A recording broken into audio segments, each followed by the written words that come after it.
Hi guys, अबे ये तो आज के इस वीडियो में यार हम बात करने वाले हैं एमपीडीटी काउंसलिंग 2025 के बारे में। एमपीडीटी काउंसलिंग क्या होती है, इस काउंसलिंग में कौन से बच्चे पार्टिसिपेट कर सकते हैं, एलिजिबिलिटी क्राइटेरिया क्या होता है, काउंसलिंग का प्रोसीजर क्या होता है, काउंसलिंग की डेट क्या है, क्या क्या डॉक्यूमेंट्स रिक्वायर्ड होते हैं, डॉक्यूमेंट्स का फॉर्मेट क्या होता है। एमपीडीटी काउंसलिंग में 90% सीट होम स्टेट के लिए एंड 10% ऑल इंडिया कोटा होता है, यानी 90% मध्य प्रदेश वाले बच्चों के लिए रिजर्व होती है seat and 10% all India quota होता है। तो इस काउंसलिंग के लिए जो पूरा प्रोसीजर है, कंप्लीट डिटेल्स हैं, वो इस वीडियो में मैं आपको देने वाला हूं। अगर आपको एमपीडीटी के बारे में 0% नॉलेज है, आपको बिल्कुल नहीं पता कि काउंसलिंग क्या है, कैसे होती है, कुछ बच्चों के डाउट्स भी होते हैं, कॉमन डाउट्स होते हैं, एफएक्यू जो होते हैं, तो उनके बारे में भी डिस्कस करेंगे। तो अगर बिल्कुल जानकारी नहीं है तो आप बिल्कुल सही जगह पे आए हो। एक एक बारीक से बारीक इंफॉर्मेशन इस वीडियो में एमपीडीटी के बारे में मैं आपको दूंगा। वीडियो एंड तक अगर आप देखोगे तो मैं वीडियो के लास्ट में इस बात की गारंटी कर सकता हूं कि काउंसलिंग के बारे में आपके पास फिर ऐसा कुछ नहीं रहेगा जो आपको ना पता हो। सब कुछ मैं बहुत डिटेल में, डेप्थ में बताऊंगा। हर साल वीडियो बनाते हैं, आपके सीनियर्स का बहुत अच्छा रिस्पांस मिलता है, तो वीडियो को एंड तक जरूर देखिएगा। चैनल पे अगर न्यू है तो सब्सक्राइब करके नोटिफिकेशन बेल ऑन कर दीजिए। एंड वीडियो अगर आपको एंड में यूजफुल लगती है, हेल्पफुल लगती है, तो वीडियो को मिनिमम 10 दोस्तों के साथ जरूर शेयर करिएगा। तो चलिए स्टार्ट करते हैं। सबसे पहले बात करते हैं कि एमपीडीटी काउंसलिंग है क्या। तो एमपीडीटी का फुल फॉर्म है Madhya Pradesh directorate of technical education. ये बेसिकली एक स्टेट लेवल काउंसलिंग है जिसमें मध्य प्रदेश के स्टेट इंजीनियरिंग कॉलेज, चाहे वो गवर्नमेंट हो, सेमी गवर्नमेंट हो, सेल्फ फाइनेंस हो या प्राइवेट हो, सारे के सारे स्टेट इंजीनियरिंग कॉलेज पार्टिसिपेट करते हैं मध्य प्रदेश के। इस काउंसलिंग में आईआईटी और एनआईटी पार्टिसिपेट नहीं करते, उनके लिए सेपरेट काउंसलिंग होती है जोसा और सीएसईबी की। तो एमपीडीटी के अंदर जैसे एसजीएस आईटीएस है, JEC Jabalpur, IIT DAVV, MITS Gwalior, ये कॉलेज पार्टिसिपेट करते हैं। एंड इस काउंसलिंग की ऑफिशियल वेबसाइट dt.mpionline.gov.in है, जिसका लिंक डिस्क्रिप्शन में दिया हुआ है। वहां पे जाके आप इस वेबसाइट पे विजिट कर सकते हैं। बाकी इस स्टेट काउंसलिंग में आपको कम रैंक पे एक बेहतर कॉलेज मिल जाता है जहां प्लेसमेंट आपको ठीक ठाक मिल जाती है। अब बात करते हैं कि कौन से बच्चे इस काउंसलिंग में पार्टिसिपेट कर सकते हैं। तो इस काउंसलिंग के अंदर 90% होम स्टेट कोटा है, 10% ऑल इंडिया कोटा है। अगर क्लास 12th में आप जर्नल ईडब्ल्यूएस से ओबीसी कैटेगरी वाले बच्चे हो तो 45% या उससे अधिक होना चाहिए। एससी एसटी वाले या पीडब्ल्यूडी से हो तो 40% या उससे अधिक होना चाहिए। अब यहाँ पे एक ऐसी बात बताऊंगा जो आपको यूट्यूब में कहीं नहीं मिलेगी। यहाँ पे जो 45% और 40% का क्राइटेरिया है, ये 12th में ओवरऑल 5 सब्जेक्ट को मिला के है, और साथ ही साथ जो पीसीएम है, फिजिक्स केमिस्ट्री एंड मैथमेटिक्स, उसमें भी 45% या 40% होना चाहिए। यानी 12th में ओवरऑल तो होना ही चाहिए, पीसीएम में भी 45 या 40 होना चाहिए, तभी आप काउंसलिंग के लिए रजिस्ट्रेशन कर पाओगे। अदरवाइज रजिस्ट्रेशन के टाइम पे ही बता देगा यू आर नॉट एलिजिबल। अब यहाँ पे एक और पॉइंट है, जो बच्चे जिनका कंपार्टमेंट आ जाता है वो बच्चे ये हमसे क्वेश्चन पूछते हैं नॉर्मली कमेंट में कि भैया क्या हम काउंसलिंग में पार्टिसिपेट कर सकते हैं। बिल्कुल पार्टिसिपेट नहीं कर सकते आप। एमपीडीटी बस में नहीं, आप किसी भी काउंसलिंग में पार्टिसिपेट नहीं कर पाओगे अगर आपकी कंपार्टमेंट है। जब तक कंपार्टमेंट क्लियर नहीं होगी, चाहे वो जोसा हो, सीसैब हो, एमपीडीटी हो, जैक दिल्ली हो, यूपी टेक हो, जैक चंडीगढ़ हो, किसी भी काउंसलिंग में पार्टिसिपेट नहीं कर पाओगे। तो कंपार्टमेंट जब तक है तब तक नहीं पार्टिसिपेट कर पाओगे। जब कंपार्टमेंट क्लियर कर लोगे तो जैसे ही क्लियर हो जाएगा, रिजल्ट आ जाएगा, तो उसके बाद जो नेक्स्ट राउंड होगा उसमें आप पार्टिसिपेट कर पाओगे। अब बात करते हैं कि काउंसलिंग की डेट क्या है। भाई एमपीडीटी कब से स्टार्ट होगा? तो इस काउंसलिंग का जब जेईई मेन का फाइनल रिजल्ट आ जाएगा अप्रैल वाला, तो जेईई मेन का अप्रैल का जो रिजल्ट आना है वो 17 अप्रैल को डिक्लेयर होना है। और आपकी जो काउंसलिंग है वो 20 से 25 मई के बीच में स्टार्ट हो जाएगी। ये टेंटेटिव डेट्स हैं, ऑफिशियल डेट्स नहीं है, लेकिन हर साल लगभग 30 से 40 दिन के भीतर रिजल्ट के बाद काउंसलिंग स्टार्ट हो जाती है। यानी 20 से 25 मई के बीच काउंसलिंग स्टार्ट हो जाएगी। अब एमपीडीटी का काउंसलिंग प्रोसीजर क्या है, तो इसको मैं एक्सप्लेन करने के लिए आपको ले चलता हूं कंप्यूटर स्क्रीन पे, और उसमें पूरा कंप्लीट प्रोसीजर राउंड 1 से लेके कॉलेज लेवल काउंसलिंग तक डिटेल में एक एक स्टेप फ्लो चार्ट के माध्यम से एक्सप्लेन करूंगा। तो चलिए चलते हैं कंप्यूटर स्क्रीन पर। अब यहाँ पे एक और डाउट है जो बच्चे हमसे कमेंट सेक्शन में अक्सर पूछते हैं कि भैया जेईई मेन के फॉर्म फिलअप करते टाइम मैंने जनरल कैटेगरी से रजिस्ट्रेशन किया था, लेकिन अब मेरे पास ईडब्ल्यूएस या ओबीसी का सर्टिफिकेट बन गया है, तो क्या मैं एमपीडीटी काउंसलिंग में अपनी कैटेगरी चेंज कर सकता हूं जनरल से? तो हाँ, आप चेंज कर सकते हैं। एमपीडीटी में ही बस नहीं, जितने भी स्टेट काउंसलिंग होती हैं, चाहे वो जैक दिल्ली हो, एमपीडीटी हो, यूपी टेक हो, जैक चंडीगढ़ हो, इन सभी में आप अपनी कैटेगरी चेंज कर पाएंगे। लेकिन जो जोसा और सीसैट की काउंसलिंग होती है उसमें आप अपनी कैटेगरी चेंज नहीं कर पाएंगे, तो इसका ध्यान रखिएगा। तो प्रोसीजर की बात करते तो एमपीडीटी में टोटल 2 राउंड में काउंसलिंग होती है, राउंड 1 एंड राउंड 2। राउंड 1 के अंदर एक इंटरनल राउंड भी होता है जिसे राउंड 1 अपग्रेड बोलते हैं, और इस राउंड में कट ऑफ सबसे लो रहती है। तो हमारा सजेशन रहेगा राउंड 1 अपग्रेड में जो कॉलेज मिल रहा है उसमें एडमिशन ले लीजिए, क्योंकि इसमें सबसे लोएस्ट कट ऑफ आती है। इसके बाद राउंड 1 और राउंड 2 के बाद एक इंटरनल ब्रांच चेंज राउंड होता है, और इंटरनल ब्रांच चेंज राउंड के बाद कॉलेज लेवल काउंसलिंग होती है। तो सभी राउंड्स के बारे में एक एक करके डिटेल में बात करते हैं। तो सबसे पहले जेईई मेन का एग्जाम हुआ। एग्जाम होने के बाद उसका रिजल्ट आया। जब जेईई मेन का अप्रैल का फाइनल रिजल्ट आ गया, उसके बाद एमपीडीटी की वेबसाइट पे एमपीडीटी के रजिस्ट्रेशन स्टार्ट हुए। तो रजिस्ट्रेशन करने के लिए एक भी रुपए का चार्ज आपको पोर्टल पे नहीं पे करना होता, इसका ध्यान रखना। जो फीस लगती है वो चॉइस फिलिंग के टाइम पे लगती है। तो रजिस्ट्रेशन में डॉक्यूमेंट्स अपलोड करने पड़ेंगे। क्या क्या डॉक्यूमेंट्स अपलोड करने हैं आगे वीडियो में मैं आपको डिटेल में बताऊंगा, और कहां से बनेंगे, क्या फॉर्मेट होगा, उसके बारे में भी बात करेंगे। तो जब ऑनलाइन रजिस्ट्रेशन कर दोगे, सारी बेसिक डिटेल फिलअप कर दोगे, सारे डॉक्यूमेंट्स अपलोड कर दोगे, इसके बाद फिर आप जब सबमिट करोगे तो आपका रजिस्ट्रेशन वेरिफिकेशन के लिए जाएगा। उसका ऑनलाइन वेरिफिकेशन होगा। जब ऑनलाइन वेरिफिकेशन हो जाएगा तो जो रजिस्ट्रेशन में मोबाइल नंबर और ईमेल आईडी आप दिए हो उसमें एक एलिजिबल कैटेगरी और टेम्परेरी पासवर्ड का मैसेज आएगा। तो फिर आप लोगों को चॉइस फिलिंग का ऑप्शन एक्टिव हो जाएगा। तो जेईई मेन का एप्लीकेशन नंबर डालना है, पासवर्ड डालना है, तो आपके पास चॉइस फिलिंग का पोर्टल आ जाएगा। तो जब चॉइस फिलिंग का पोर्टल आएगा तो उसमें मिनिमम 10 ऑप्शन फिलअप करना कंपलसरी है। इसका ध्यान रखना सभी बच्चों के लिए। ये डाउट होता है बच्चों को कि मिनिमम कितना भरना है, मिनिमम 10 भरना है, मैक्सिमम, तो मैक्सिमम आप जितने चाहो सारे ऑप्शन फिलअप कर सकते हो। इसके बाद चॉइस फिलिंग कैसे करनी है, तो चॉइस फिलिंग में आपको टॉप टू बॉटम भरना है। पहले अच्छे अच्छे कॉलेज भरने हैं, अच्छी ब्रांच भरनी है, उसके बाद ऐसे नीचे आते जाना है। जब चॉइस फिलिंग कंप्लीट कर लोगे तो उनको सेव करना है। सेव करने के बाद उन्हें आप लॉक करोगे। तो जब लॉक करोगे तो रजिस्टर्ड मोबाइल नंबर और ईमेल आईडी पे एक ओटीपी आएगा, वो ओटीपी डालोगे। इसके बाद 1530 रुपए आपको एमपीडीटी को पे करना पड़ेगा। जब आप ये पेमेंट कर दोगे तभी आपकी चॉइस फिलिंग जो एमपीडीटी है उसके पास जाएगी। कई बार बच्चे ये मिस्टेक करते हैं कि चॉइस फिलिंग कर बस देते हैं, पेमेंट नहीं करते, इसके कारण उनकी चॉइस फिलिंग को कंसीडर नहीं किया जाता। तो ये मिस्टेक आप लोग बिल्कुल मत करना। तो जब आप लोग चॉइस फिलिंग कंप्लीट कर लोगे, फी पेमेंट कंप्लीट कर दोगे, तो इसके बाद कॉमन मेरिट लिस्ट एमपीडीटी की वेबसाइट पे आएगी। अब कॉमन मेरिट लिस्ट में बच्चों को डाउट ये होता है कि लिस्ट में नाम है मतलब कॉलेज मिल गया। बिल्कुल नहीं। कॉमन मेरिट लिस्ट से ये पता चलेगा कि कितने बच्चे टोटल एमपीडीटी में पार्टिसिपेट किए हैं राउंड 1 के लिए। लास्ट ईयर लगभग 25,000 बच्चे पार्टिसिपेट किए थे, तो उसमें आपकी पोजीशन क्या है। मान लो मेरी जेईई मेन में 59,000 रैंक है, तो मेरी जो पोजीशन है वो 325 आई कॉमन मेरिट लिस्ट में। ऐसे ही किसी की 13 लाख रैंक है तो उसकी जो पोजीशन है वो मान लो 24,000 आई। ठीक है, ओवरऑल। तो ये कॉमन मेरिट लिस्ट है, इससे आपको पता चलेगा कि आपकी पोजीशन क्या है। तो देखो, रजिस्ट्रेशन हुआ, चॉइस फिलिंग हुई, चॉइस लॉक हुई, कॉमन मेरिट लिस्ट आई। अब कॉमन मेरिट लिस्ट के बाद राउंड 1 का सीट अलॉटमेंट का रिजल्ट आएगा, जिसका आप सभी को बेसब्री से इंतजार था। अब मान लो राउंड 1 का रिजल्ट आया, मुझे कोई भी सीट नहीं मिली, तो मैं क्या करूं, मुझे कुछ नहीं करना है, मुझे नेक्स्ट राउंड का वेट करना है, यानी राउंड 1 अपग्रेड का वेट करना है।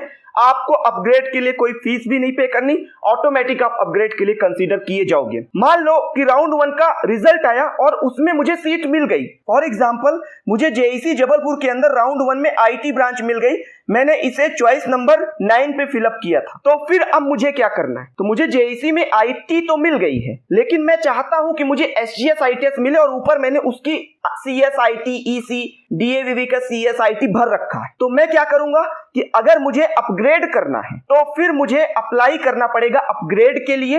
एमपीडीटी के पोर्टल पे जाके अप्लाई फॉर अपग्रेड का एक ऑप्शन आएगा, उस पर सिंपल क्लिक करके एप्लीकेशन नंबर, पासवर्ड डालना है, डेट ऑफ बर्थ डालनी है और इसके बाद 1030 रुपए पे करना पड़ेगा और अपग्रेड के लिए अप्लाई हो जाएगा। मतलब जेईसी की आईटी वाली जो सीट है वो मेरी कंफर्म हो चुकी है। एंड अगर नेक्स्ट राउंड में यानी राउंड 1 अपग्रेड में मुझे उससे ऊपर की कोई सीट मिल जाती है तो वो मेरी फाइनल सीट हो जाएगी और ये वाली सीट ऑटोमेटिक कैंसिल हो जाएगी, फिर मैं इसको क्लेम नहीं कर सकता, उससे ऊपर का जब ऑप्शन मुझे मिल जाएगा। तो अब मान लो मैंने अपग्रेड के लिए अप्लाई कर दिया, वहीं आप जो है तो आपको जेईसी जबलपुर ही मिला था, सीएस ब्रांच मिल गई, आप चाहते हो कि मैं एडमिशन ले लूं, मैं जबलपुर का ही हूं, मस्त कॉलेज है, पास में है, तो फिर मैं क्या करूंगा कि अगर मुझे एडमिशन लेना है तो फिर मुझे यहाँ पे अपग्रेड के लिए अप्लाई नहीं करना, सिंपल यहाँ पे फिजिकल रिपोर्टिंग कंप्लीट करनी है, इंस्टीट्यूट रिपोर्टिंग कंप्लीट करनी है। क्या क्या डॉक्यूमेंट्स लेके जाने आगे वीडियो में मैं डिटेल में बताऊंगा कि फिजिकल रिपोर्टिंग में क्या क्या डॉक्यूमेंट्स लगेंगे। तो जिनका एडमिशन कंप्लीट हो गया, जिन्होंने फिजिकल रिपोर्टिंग कर दी, अब वो नेक्स्ट राउंड में पार्टिसिपेट नहीं कर सकते हैं।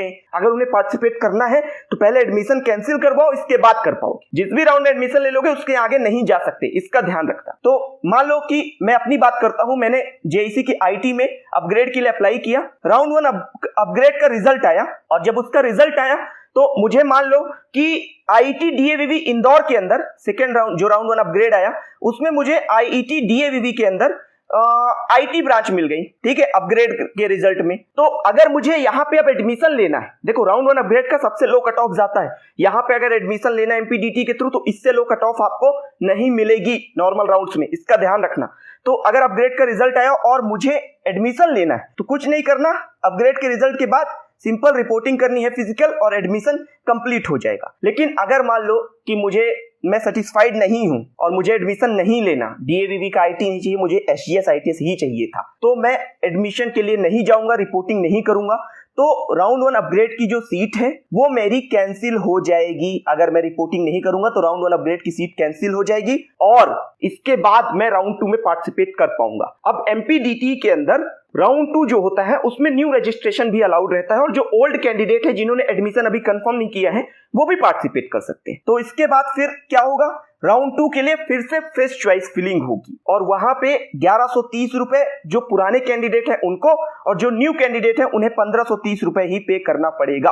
राउंड 1 अपग्रेड में न्यू रजिस्ट्रेशन अलाउड नहीं है, लेकिन राउंड 2 के अंदर न्यू रजिस्ट्रेशन अलाउड रहेगा, फ्रेश चॉइस फिलिंग होगी। और अगर राउंड 1 अपग्रेड में एडमिशन ले लिए तो राउंड 2 में नहीं जा पाओगे। सारी कंडीशंस को ध्यान से सुनना, बिल्कुल मिस्टेक मत करना, बहुत गलती करते हैं बच्चे। इसके बाद फिर वही सेम प्रोसेस होगा, चॉइस फिलिंग होगी, इसके बाद फिर चॉइस लॉक होंगी, आप 1130 रुपए पे करोगे, फिर कॉमन मेरिट लिस्ट आएगी राउंड 2 की और इसके बाद राउंड 2 का रिजल्ट आएगा। अब रिजल्ट अगर सीट नहीं मिली तो कुछ नहीं करना, वेट करना है कॉलेज लेवल काउंसलिंग का, कुछ भी करने की जरूरत नहीं है। कॉलेज लेवल काउंसलिंग का जब रजिस्ट्रेशन स्टार्ट होगा तो वहां पे रजिस्ट्रेशन करना पड़ेगा। लेकिन अगर सीट मिल गई है और एडमिशन लेना चाहते हो तो फिर आपको कॉलेज में फिजिकल रिपोर्टिंग करके एडमिशन कंफर्म करना है। अब इस बात का ध्यान रखना कि जो इंटरनल ब्रांच चेंज राउंड है बहुत इंपॉर्टेंट राउंड होता है, सबसे लो कट ऑफ जो होती है वो राउंड 1 अपग्रेड में रहती है और इंटरनल ब्रांच चेंज में रहती है। तो जो बच्चे राउंड 1 या राउंड 2 के थ्रू एडमिशन लिए हैं वो इंटरनल ब्रांच चेंज में पार्टिसिपेट कर सकते हैं, उसमें कॉलेज के अंदर ही ब्रांच आपकी चेंज हो सकती है। तो ये इंटरनल ब्रांच चेंज राउंड है। तो जब राउंड 1 खत्म हुआ, राउंड 2 खत्म हुआ, इंटरनल ब्रांच चेंज खत्म हुआ,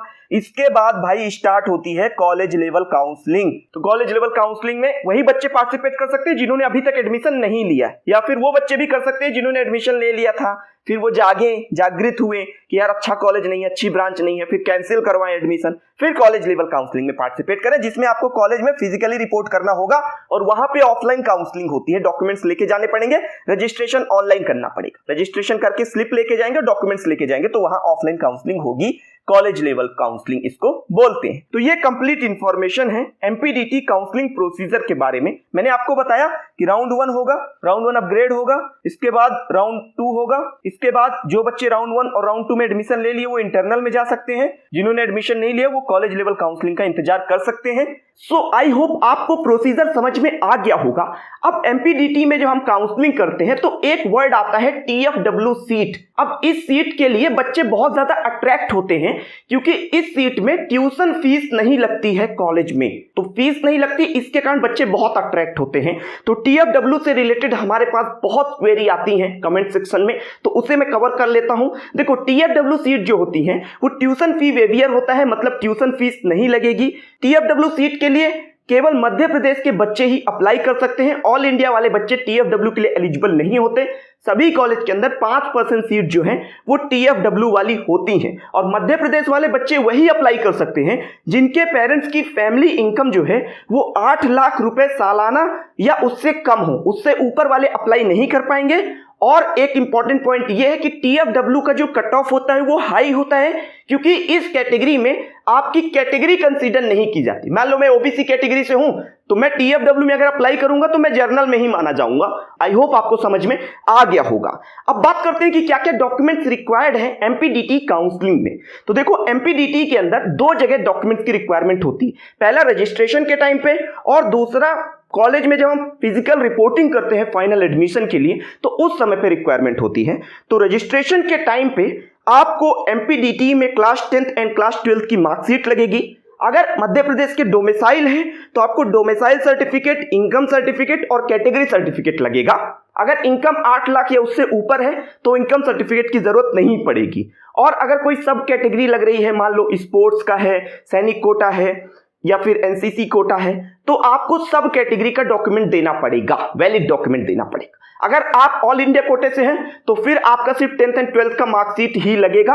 वो भी अगर सीबीएसई बोर्ड होगा तो वो ई वेरीफाइड हो जाता है, वहां पे फिर कुछ अपलोड करने की जरूरत नहीं होगी। स्टेट बोर्ड होगा तो मार्कशीट अपलोड करनी। अब जब हम एडमिशन के लिए जाते हैं, ये डॉक्यूमेंट्स हो गए जब आप कॉलेज में काउंसलिंग के लिए रजिस्ट्रेशन करते हैं। फिर जब आप कॉलेज में एडमिशन के लिए जाएंगे फाइनल एडमिशन के लिए तो उस समय पे आपको सीट अलॉटमेंट लेटर लगेगा, class 10th and class 12th की marksheet, domicile, income and category certificate अगर अप्लीकेबल है तो, transfer, migration and category character certificate, medical certificate लगेगा, आधार कार्ड एंड बैंक पासबुक लगेगी कैंडिडेट की, जेईई मेन का रिजल्ट लगेगा, जेईई मेन का एडमिट कार्ड लगेगा।